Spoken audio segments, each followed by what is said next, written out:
Prenons le quartier le plus cosmopolite, le plus mélangé, de n'importe quelle grande métropole.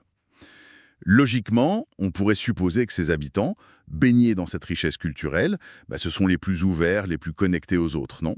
Ouais, c'est l'intuition de base, on se dit qu'ils sont super engagés dans leur communauté. Voilà. Sauf que euh, la science sociologique révèle un truc totalement contre-intuitif. C'est en fait exactement l'inverse qui se produit. C'est fou, mais oui. Et aujourd'hui, on plonge là-dedans. C'est une exploration vraiment fascinante d'un texte qui a fait l'effet d'un séisme dans le monde académique. C'est la conférence du prix Johann Skytte de 2006. Tout à fait, donné par le célèbre politologue Robert D. Putnam. Exactement. Le titre, c'est E pluribus unum, diversité et communauté au XXIe siècle. Et la mission d'aujourd'hui, c'est vraiment de dépasser les clichés pour comprendre l'impact réel, documenté, de la diversité ethnique et de l'immigration sur notre fameux capital social. Et c'est un document incontournable, tu sais. Putnam y décortique vraiment cet impact. Mais bon, pour bien comprendre l'ampleur du truc, il faut d'abord qu'on se mette d'accord sur ce terme. Le capital social, c'est pas juste une idée abstraite ou un mot à la mode. Non, c'est super concret en fait. C'est ça.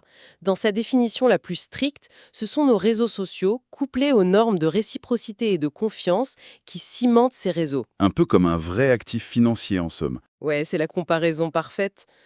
Tout comme le capital physique, genre une usine ou une machine, ça permet de fabriquer des choses, et que le capital humain, comme un diplôme, génère de la valeur, le capital social a une valeur hyper tangible. Donc ça sert aux gens qui sont dans le réseau. Exactement. Pour ceux qui participent, les bénéfices sont ultra directs. C'est par exemple trouver un boulot parce qu'une connaissance nous a recommandé, ou même vivre plus longtemps et en meilleure santé. Ah oui, la recherche médicale est claire là-dessus. L'isolement chronique, c'est physiologiquement dévastateur. Complètement.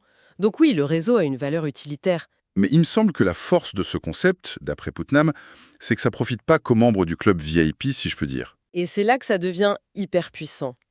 Le capital social produit ce que les économistes appellent des externalités positives pour les spectateurs. Les gens autour, quoi. Ouais, voilà.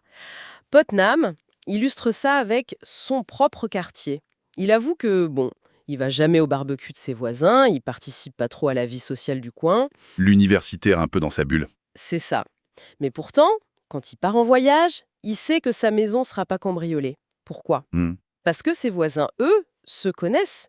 Ils discutent dans la rue, ils remarquent si un visage inconnu rôde, et ils veillent les uns sur les autres. Donc le réseau des autres protège même celui qui n'y participe pas. C'est génial. Ouais, c'est le quartier sûr grâce aux voisins vigilants. Alors, juste avant d'aller plus loin dans les données, une petite mise au point s'impose pour ceux qui nous écoutent. L'immigration, la diversité, on le sait, ce sont des sujets super brûlants, hyper politisés. Très clivant, oui. Et notre but ici, c'est vraiment pas de distribuer des bons points ou de prendre un quelconque parti, ni à gauche, ni à droite. L'objectif de cette exploration, c'est d'examiner de manière purement impartiale les données et les théories sociologiques factuelles présentées dans ce texte. Voilà, on ne cautionne aucune idéologie. Exactement. On transmet juste les connaissances de la source originale, même si ça bouscule un peu ce qu'on a envie de croire. Parce que la démarche scientifique exige de regarder les données en face, surtout quand elles contredisent nos intuitions. Et les données sur la démographie mondiale sont vraiment sans appel. D'accord. Décortiquons tout ça. Le texte commence par un constat clair. Il y a un boom inévitable de la diversité. Et ce qui est fou, c'est que des pays avec des histoires radicalement différentes, genre les États-Unis, la Suède, l'Irlande, la France ou l'Allemagne, ils voient tous leur proportion d'immigrés exploser depuis un demi-siècle. C'est une tendance mondiale lourde. Et les mathématiques derrière ça sont têtues. L'étude souligne un truc qu'on oublie souvent. Même si demain matin, on imaginait un scénario fictif où on ferme toutes les frontières hermétiquement, Plus aucune entrée, zéro. voilà, plus aucune migration, eh bien la diversité de ces populations continuerait quand même de croître de manière significative. Ah bon? Wait, comment ça se fait? L'explication réside dans les taux de fécondité. En gros, les populations issues de l'immigration plus récente ont généralement des taux de fécondité supérieurs à ceux des natifs, qui eux vieillissent. Ah ok, je vois. Donc la diversification, c'est pas juste une politique publique qu'on allume, qu'on éteint. Et Putnam insiste sur le long terme, cette diversité est un avantage existentiel et stratégique phénoménal. C'est le portefeuille d'investissement en fait. D'ailleurs, les bénéfices qu'il liste sont incroyables. surtout sur la créativité. Oui, historiquement, aux États-Unis, les immigrés représentent 3 à 4 fois plus de prix Nobel, de membres de l'Académie des sciences ou de réalisateurs oscarisés que les natifs. 3 à 4 fois plus. C'est énorme. Comment on explique un tel bond créatif? C'est ce qu'on appelle la friction intellectuelle. Un groupe très homogène, ils partagent souvent les mêmes angles morts. Ils ont les mêmes postulats de base. La pensée de groupe, quoi. Exactement. Alors que la diversité empêche ça. Des individus avec des parcours différents vont attaquer un problème sous des angles inédits. Ça force le débat, et c'est cette friction qui crée l'innovation. Et au-delà des labos et du cinéma, il y a la question ultra pragmatique de l'économie. On a tous ce problème du vieillissement des baby-boomers dans les pays avancés. Le choc fiscal, oui. C'est une bombe à retardement pour les systèmes de retraite. Et là, l'afflux d'une main-d'œuvre émigrée, souvent plus jeune, ça apporte un remède crucial pour compenser tout ça. Ils payent des impôts, ils consomment. C'est ça. Et à l'échelle mondiale, n'oublions pas les envois de fonds vers les pays du Sud, qui sont un moteur énorme de développement. Tu sais, en lisant cette partie, ça m'a fait penser à la finance. On peut vraiment voir la diversité d'une nation comme la diversification d'un portefeuille d'actions. Ah, l'analogie est super intéressante. Bah oui, à long terme, c'est de ne pas mettre tous ses œufs dans le même panier qui garantit la richesse, la résilience, l'innovation face au choc. Tout à fait. Les systèmes complexes tirent leur robustesse de la diversité. Mais alors, si les rendements à long terme sont si exceptionnels, que se passe-t-il à court terme, quand différentes populations commencent tout juste à cohabiter dans le même quartier? Et c'est là qu'on entre dans le grand choc des théories. C'est la question qui divise la sociologie classique. En gros, tu as deux grandes perspectives diamétralement opposées. Ok, c'est quoi la première? La première, c'est la théorie du contact. Son postulat est très optimiste. La méfiance vient de l'ignorance. Donc plus on interagit avec des gens différents, plus les préjugés fondent et plus on se fait confiance. Et il y a des preuves de ça? Oui, des preuves frappantes. Pendant la Seconde Guerre mondiale, dans l'armée américaine, 62% des soldats blancs qui n'avaient aucun contact avec des troupes noires étaient totalement opposés à l'idée de peloton mixte. 62%, d'accord. Mais ce chiffre tombait à seulement 7% pour ceux qui avaient combattu dans la même compagnie que des soldats noirs. Ah ouais, la chute est brutale. Donc le contact marche vraiment. Et la deuxième théorie alors? C'est la théorie du conflit. Elle est un peu plus sombre. Elle dit que la diversité engendre la compétition pour les ressources, le travail, le logement. Et donc, ça renforce la solidarité au sein de ton propre groupe, tout en créant de la méfiance envers les autres. Le tribalisme classique. Ouais, on serre les coudes entre nous, contre les autres. Mais je me pose une question. Ces deux théories, elles font pas la même erreur de base. Celle de supposer que la confiance, c'est un jeu à somme nulle. Comment ça ? Cette idée fausse que si j'ai beaucoup de liens forts avec des gens qui me ressemblent, je dois forcément rejeter ceux qui sont différents, comme si on avait un quota d'amis limité dans la tête. C'est une excellente remarque. Et ce qui est fascinant ici, c'est que c'est exactement ce que Putnam a réalisé. Il a vu que la sociologie mesurait toujours l'attitude envers les autres groupes, mais oubliait de mesurer l'attitude envers son propre groupe. Et du coup, il a découvert quoi en corrigeant ça? Il a découvert la théorie de la construction. Face à la diversité, les gens ne se liguent pas avec leur propre groupe contre les autres. C'est faux. En réalité, ils se recroquevillent totalement sur eux-mêmes. C'est l'effet tortue dont parle le texte. Exactement. L'image est frappante. Les gens rentrent dans leur carapace, l'anomie, l'isolement social. Les détails dans l'étude sont fous.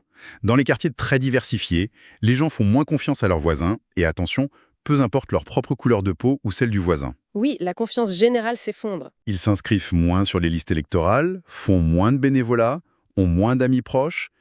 Et le pire, de façon un peu ironique, ils passent beaucoup plus de temps tout seuls à regarder la télé. La télé devient le refuge par défaut quand l'environnement social devient trop complexe à décoder, ouais. C'est hyper déprimant. Mais attends, à quel point on est sûr de ces données? Parce que ça va à l'encontre de beaucoup de nos idéaux. C'est la question légitime. Mais la robustesse de l'étude est impressionnante. Ça s'appuie sur le Social Capital Community Benchmark Survey de 2000. On parle de 30 000 personnes interrogées. 30 000, c'est massif. Ouais, réparties dans 41 communautés américaines très différentes. Ça va de la métropole hyper diversifiée comme Los Angeles jusqu'au comté rural, hyper homogène du Dakota du Sud. Ah oui, le passage sur le Dakota du Sud m'a fait rire. Le comté est blanc à 95%. Et Putnam blague en disant que là-bas, célébrer la diversité, c'est inviter quelques Norvégiens au pique-nique suédois annuel. C'est exactement ça. Les contrastes sont extrêmes. Mais du coup, je vais me faire l'avocat du diable. Est-ce que cette méfiance, c'est pas juste une question de pauvreté ou de criminalité? On sait que les grandes villes mixtes sont souvent plus touchées par ça. Objection classique, mais Putnam l'a anticipé. Ils ont contrôlé toutes ces variables avec des outils statistiques lourds, même en comparant deux quartiers avec exactement le même taux de pauvreté, le même taux de criminalité, le même niveau d'éducation. Ok, des quartiers jumeaux, quoi. Voilà. Eh bien, la diversité ethnique à elle seule diminue la confiance. L'écart de confiance sociale entre une ville très homogène comme Bismarck dans le Dakota du Nord et Los Angeles est aussi massif que l'écart entre un quartier très riche et un quartier très pauvre. Waouh! L'effet est indépendant. Mais c'est ici que ça devient vraiment intéressant. Qu'est-ce qu'on fait du biais de sélection? Ah, l'idée que les gens misanthropes choisissent d'aller vivre dans les quartiers diversifiés. Oui, voilà, c'est un argument souvent utilisé pour démonter l'étude. Mais c'est absurde, ça n'a aucune logique humaine. Pourquoi tu dis ça? Bah, imagine un peu. Il faudrait croire que des introvertis paranoïaques, accros à la télé, qui détestent le contact, se disent soudainement « Tiens, je vais délibérément m'installer dans un quartier multiculturel, dense et bruyant ». C'est vrai que vu comme ça ne tient pas la route. Au contraire, les gens qui choisissent ces quartiers sont souvent les plus ouverts à la base. Donc si même eux finissent par devenir des tortues, l'effet est probablement encore plus fort que ce que l'étude mesure. C'est une déduction très pertinente. Le constat est rude. À court terme, la diversité isole vraiment les individus. Bon, donc on est condamné à finir tout seul dans notre coin devant Netflix. Bah, le projet de société s'arrête là. Heureusement non, l'histoire prouve exactement le contraire. L'étude montre comment on peut, et comment on a déjà, reconstruit le nous. Comment on fait ça? Tout repose sur un concept, la distance sociale. C'est malléable. L'identité, c'est pas génétique, c'est une construction sociale qui peut être modifiée. Ah oui, l'anecdote de la petite fille de Putnam dans le texte. C'est le moment « aha » de la conférence. Raconte, elle est super cette histoire. En gros, sa petite fille, Myriam, a grandi au Costa Rica. Puis elle revient aux États-Unis. À l'école, on commence à la qualifier d'hispanique. Une catégorie très américaine pour le coup. C'est ça. Au Costa Rica, ça voulait rien dire. Du coup, elle rentre chez elle et demande à sa mère « Est-ce que papa est hispanique ?» La mère répond « Oui ». Ensuite, elle demande « Et toi, maman, tu es hispanique ?» Sa mère, qui est blanche américaine, répond « Non ». Et là, la question fatidique. Myriam demande la question ultime. Alors, suis-je hispanique? C'est brillant parce que ça montre que ces catégories sont totalement arbitraires. Il faut les apprendre pour y croire. L'ingénierie de l'identité sociale. Les lignes de démarcation sont subjectives. C'est un peu comme si l'identité sociale, c'était le système d'exploitation d'un ordinateur. Quand tu as une masse de nouvelles données qui arrivent, genre l'immigration, bah le vieux logiciel plante. C'est l'effet tortue. C'est une bonne image, ouais. Et donc, la société doit faire une mise à jour logicielle. On crée de nouvelles identités avec un trait d'union, l'italo-américain par exemple.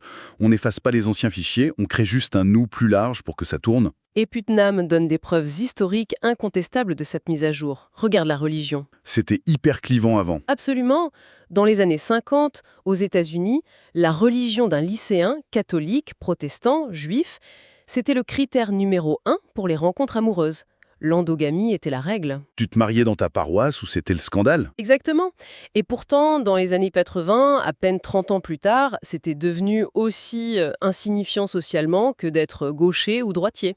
C'est fou la vitesse à laquelle ça a changé. L'armée américaine est un autre exemple frappant. Pendant la guerre du Vietnam, tu avais le fragging. Ah oui, les attaques à la grenade entre soldats de différentes races. L'horreur absolue. Oui, mais aujourd'hui, l'armée est devenue l'une des institutions les plus aveugles aux couleurs de peau aux États-Unis. Ils ont réussi à créer une identité partagée supérieure. Le soldat, avant tout. Le texte parle aussi des fameuses méga-churches évangéliques, non? Tout à fait.